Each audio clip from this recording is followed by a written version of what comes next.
मुख्यमंत्री देवेंद्र फडणवीस यांनी भाजपच्या सगळ्या मंत्र्यांची सागर निवासस्थानी बैठक घेतली।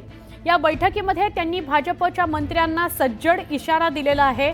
चुकीचं वर्तन आणि काम केलं तर त्याचे परिणाम भोगावे लागतील असा इशारा त्यांनी मंत्र्यांना दिलेला आहे। बैठकीमध्ये मुख्यमंत्री देवेंद्र फडणवीस यांनी सगळ्या मंत्र्यांना हा दम भरलाय। त्याचवेळी मंत्र्यांना सार्वजनिक वर्तनाचे बोलही सुनावलेले आहेत।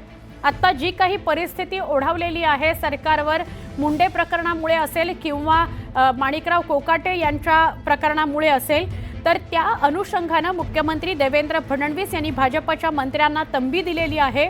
आपलं वर्तन, आपलं सामाजिक भान कसं असावं या संदर्भातले हे बोल सुनावले आहेत।